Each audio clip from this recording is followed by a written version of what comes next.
by San Jose State student athletes Majanique Ladd and Annalise Benali after the Spartans fall to UNLV 80-53. Just a note, Annalise has established a new sophomore three-point record for San Jose State. She eclipsed Carrie Steele, who had 47 in her career. Annalise is at 49 and counting. We'll open it up to questions. Right there, Annalise, what does that mean to be leader for sophomores? 3 points made. It's cool. I didn't think I was gonna do that, but under these circumstances, it kind of feels a bit meaningless. So. My mind, does that have anything to do with starting off slow? No. It has to do with the third quarter. That was a big stretch for them right there. Defensively, we were not communicating. We were not doing what we needed to do. We weren't playing our game. And offensively, we had shots going here and there, but it wasn't consistent, just like theirs were. So that's kind of where the fall went. Something that stood out, points to the paint. What was the game plan coming in? You guys also gave up quite a bit, same amount last game, back-to-back game, 50 points in the paint. Points in the paint allowed. How were you guys trying to defend it? When did it just kind of get overwhelming? On the inside, I think we were just getting a little bit caught behind, and then we weren't doing our double down. And when we would, they would knock out and hit a few threes. So. Just going back to points in the paint, anything different you guys could have done to maybe limit that? Maybe a little more, I guess, so your defense, anything else you guys could do? Got in front of the post, stop drives. It's just simple things that we could have did that we didn't do. Yeah. You guys were 7 for 30 from 3-point range, but clearly with them being a much taller team, it seemed like in the past where you guys have faced some of these taller teams, it was trying to get into those driving lanes. Is that something that was stressed at all? Was trying to eliminate if your shots are not going down to get in those driving lanes? Yeah. We got the drives we wanted. We got the shots we wanted. Just they weren't falling tonight. And then as we started doing our downfall, we weren't taking the shots we should have been taking. And so I think we kind of started forcing a little bit, which started doing more turning over. You mentioned turnovers, 20 on the game. You guys been kind of keeping those in check lately. Another game like this, what do you guys take out of this one in terms of trying to protect the ball, but also knowing the height difference and how small you guys are in the Mountain West? What are you guys trying to? How's practice going? You guys obviously. How are you guys doing in terms of protecting the ball and trying to mature as a team? Okay, I'm sorry. Is it like what are we doing in practice to? Just to try to limit the turnovers. Oh, okay. Well, I don't know what we can do in practice to limit turnovers, because playing against each other is different than playing against an opposing team. So the main thing we have to do is just protect the ball, make good passing decisions, and yeah. Is it more mental at that time? Is it mental? Yeah. Making a turnover? Yeah.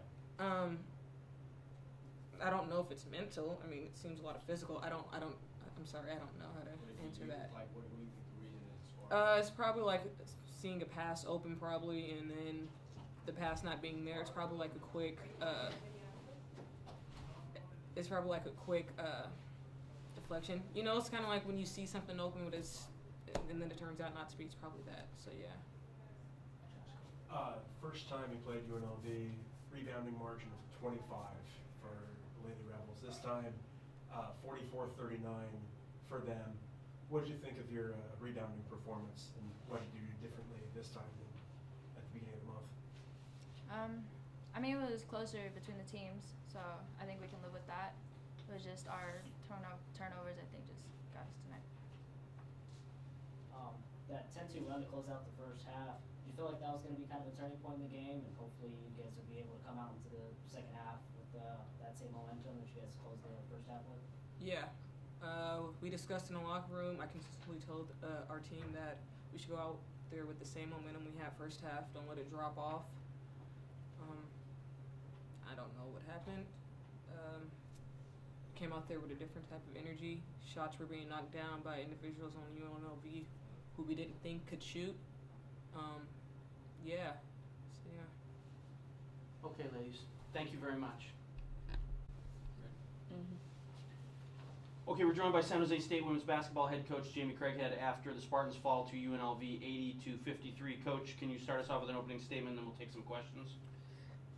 Obviously, that third quarter did us in. 26-2 run. They scored on 11 consecutive possessions, and in that stretch, we go 0 for 10 with 6 turnovers. They went zone. We actually knew that they would do that. They did it, the first game. They went man first half, and then played us some zone in the third quarter, fourth quarter. And we just didn't respond. We were throwing the ball all over like we were gunslingers and one-handed passes through the middle of a compact zone, and gave up, some really untimely baskets where they got 1-on-0 layups from pick 6. Just not a good quarter. Did us in. Questions? Coach, 20 total turnovers by the end of the game. Anything you can do to kind of fix that up next game? Well, hang on to the ball.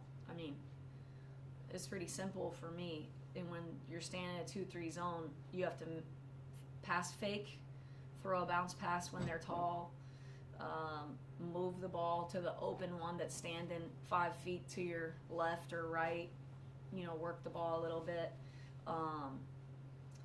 Don't throw cross-court passes if your teammate's not filling up hard. Those are really easy turnovers for UNLV to pick. I mean, it was like college basketball 101. That's high school basketball 101. You can throw passes all over the place, and you're playing against people who are just inferior to you.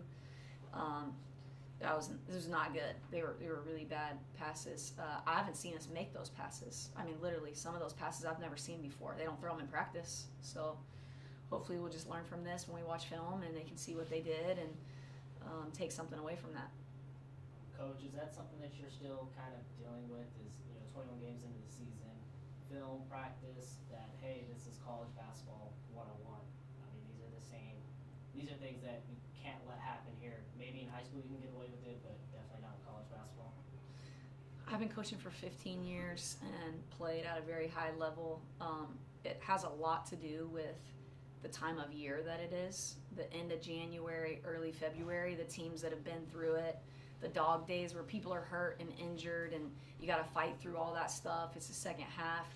You got to play with a killer instinct at all times. You have to be ready to go. You got to, play with your guts.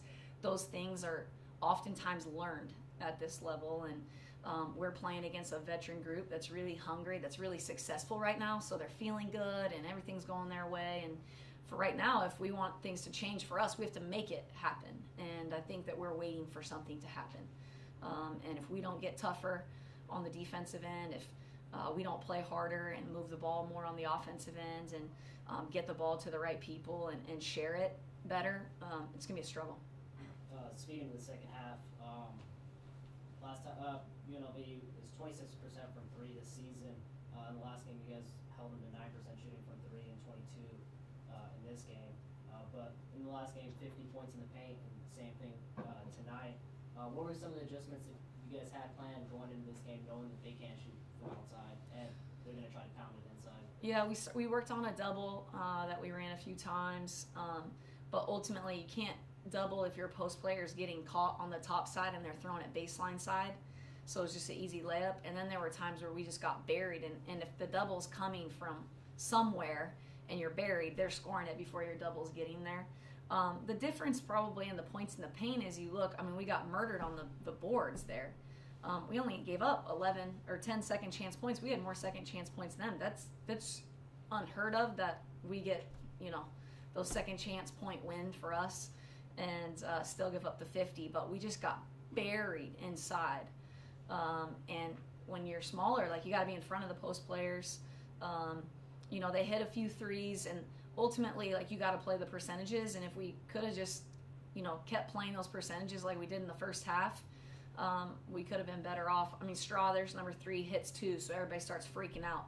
Well, would you rather have her shoot that or bury you down inside where she shoots at 75% for the game? You know, those types of things are just things you tell them, but ultimately it's something they're experiencing really for the first time. I mean, Sydney Lewis has been the biggest player on the court her whole high school career. I mean, so now they're going against some kid from Georgia that's 6'5" and fakes them out of their pants or buries them inside. So it's just still a learning process for us. It might be all year.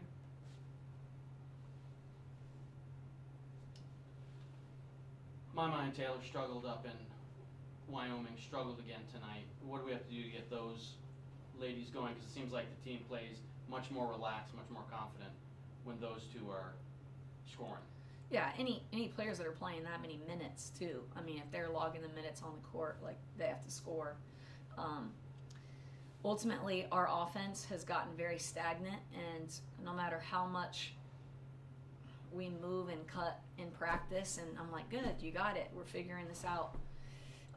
It takes, again, a level of toughness at this level to do it when it's game time, and you're playing an opponent that you're not as familiar with. You're familiar with your teammates, so it's easy to go in and scrap with them and play. And, you know, it doesn't surprise me that the two people that I thought practiced the hardest the last 2 days were Courtesy Clark and Alexis Harris.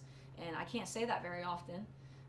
But those two kids, and then they went in the game and they were able to just get things going because they were playing harder and they were moving. And, you know, they weren't perfect, but they played like they practiced. And, you know, sometimes players play like they practice. Taylor's been practicing like that. And Mama is just not even looking to score, in my opinion. She had 2 shots at half, and I was like, you have to get involved in our offense. So she took 8 more in the second half. Some of them, you got to get those at the rim to go, but it's just been tough when those two aren't scoring. It really makes our offense pretty stagnant. Do you think the team was settling for too many threes, 30 attempts? Last time they also had 30 attempts was going back to that UNLV game. I know with playing a bigger team, I would think you guys would want to attack the driving lanes more. If they're that big, though, you're taking it into the trees. And ultimately, right now, some of our kids shoot a higher percentage from the three-point line than they do at the rim. I think, you know, it's, again, you guys are going to hear me say this a lot, but guts, you got to step up and hit those shots. Like, we needed Lise to hit a few more. She's capable of hitting 5 or 6 of those. She got some good looks, but I think that, you know, ball movement and speeding up the ball movement and cutting more and moving more, we could have gotten, you know, maybe more open looks for people like Taylor and Mama, maybe Danae a little bit. But ultimately, you can't, it's a 26-2 run, the game's over. Ball game. Third quarter, ball game. What do you do? I mean, I'm not saying that to them in the game, but I'm like, 26-2, and they're just, I mean, sweeping us all over the court, doing whatever they want. I thought that was just a big meltdown. Can't have those. We cannot give up those types of runs. It's a game of runs, but not that. 26-2. Speaking of runs, how frustrating is it when you end the first half on a 10-2 run to cut it to a 2-possession game?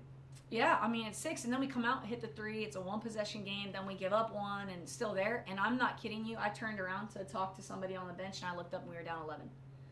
It was like 20 seconds. Pick six, shot, timeout, and then we still give up 5 straight possessions defensively right out of that timeout. And we're just, I mean, you're done. It's tough. We didn't, you know, they didn't quit. I'm not saying they quit. I'm not saying my players quit, but a team like that is playing as well as they're playing. That's tough. You can't dig a hole like that. So, coming back to that 26-2 run, what kind of did you like? How was the team feeling after that? Coming back into that, wanting to get back into the game. You know, I think they want to get back in the game, but everything has to go right at that point. You know, you have to hit every shot. You have to get multiple stops, and it wasn't happening like that. We were missing shots. We finally got shots. We stopped turning the ball over a little bit, but we would miss them, and then they were still scoring. So we just couldn't stop the bleeding on that end. It was bad. And UNLV's smart. They felt that they could score in there, and once we proved that they could, in the first half, you know, we defended well enough in the paint that I thought we were okay. It was 30-20 at that point, and then in the second half, they just did whatever they wanted. And so they smelt blood in the water and attacked like sharks do, and they played like sharks, and we didn't. Coach, any update on senior Allie Jeanette and what she was doing? She's back. Well, we don't know when she'll be back, but she's at least back to the return to play protocol that she has to go through. So they put her through some exertion workouts, and today she did some and felt okay. So it just takes time. I'm hoping New Mexico, but hopefully at the latest, Colorado State. This is San Jose. When do you expect your team to start playing like Sharks?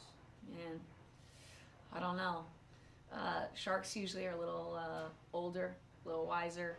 But Kirstie Clark played like a Shark when she went in there, and maybe I just need to start putting some people out there that, from a skill standpoint, she might not be as far along as, let's say, a shooter or someone, but she can go out there and scrap. I mean, she pushed that kid through the screen because she didn't want to give up a point. Do I want her to push through the screen? No, I want her to tail it and be there on the catch, but she's going to go out and fight, and people got to go out and fight. I mean, to compete, I think that it's an opportunity, a gift to be out there playing on the court, and win or lose, people should be proud of your effort, and you should want to win at all costs. Obviously, we're going to play by the rules, and we want to play fair, and we want to do the right things and act right, but you should, want to chew off your arm if it means you're going to win a basketball game. Is that it? Coach, thank you very much. Good luck in New Mexico.